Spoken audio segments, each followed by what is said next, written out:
வலியற்ற varicose vein சிகிச்சை எளிய 30 நிமிட செயல்முறை 7207948735. தென்காசி மாவட்டம் ஐப்பாறை கிராமத்தில் விளைநிலங்களில் ஏற்றப்பட்ட தீ காற்றில் பரவி ஏவிஎம் பட்டாசு தொழிற்சாலைக்கு பரவியதால் வெடித்து சிதறி 10 அறைகள் தரைமட்டமாகின. இதுகுறித்த கூடுதல் தகவலோடு இணைகிறார் செய்தியாளர் கிருஷ்ணகுமார். வணக்கம் கிருஷ்ணகுமார், விவரங்கள். நிச்சயமாக சுபா. தென்காசி மாவட்டம் திருவேங்கடம் தாலுகா அருகே உள்ள மைப்பாறைங்கிற கிராமத்துல ஏவிஎம் என்ற பெயர்ல ஒரு பட்டாசு தொழிற்சாலை செயல்பட்டு வருகிறது. இதோட உரிமையாளர் வெங்கட்ரமணி என கூறப்படுகிறது. இந்நிலையில இன்று மதியம் சுமார் 1:30 பட்டாசு தொழிற்சாலையினுடைய அருகில் உள்ள விளைநிலத்துல தீ எரிஞ்சிருக்கு.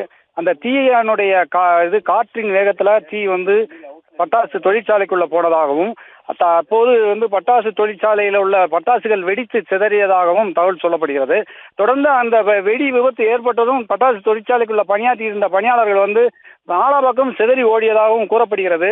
இந்நிலையில் தொடர்ந்து பட்டாசு வெடித்து கொண்டே இருப்பதால் உள்ள மீட்பு பணிக்குள்ள எந்த அதாவது தீயணைப்பு நிலையம், தீயணைப்பு வாகனமோ மற்ற ஆம்புலன்ஸோ ஏதோ உள்ள செல்வதற்கான வாய்ப்புகள் இல்லை.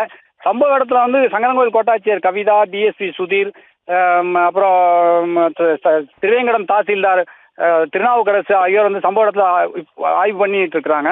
தொடர்ந்து அப்பகுதியில் காவலர்கள் பெருமளவில் குறுக்கப்பட்டிருக்குது. ஏதோ வேற எதுவும் அசம்பாவித சம்பவங்கள் ஏற்படாமல் இருக்கிறதுக்காக தொடர்ந்து அப்பகுதியில் ஒரு பதட்டமான சூழ்நிலைகள் காணப்படுகிறது சுபா. தொடர்ந்து மீட்பு பணி தீயணைப்பு வாகனம் 2 வாகனங்கள் தான் வந்திருக்கு. இன்னும் அதிகமான தீயணைப்பு வாகனங்கள் பக்கத்து அருகில் உள்ள மாவட்டங்கள்ல இருந்து அருகில் உள்ள மாவட்டங்கள் நிலையங்கள்ல இருந்து வாகனங்கள் வந்து கொண்டிருக்கிறது.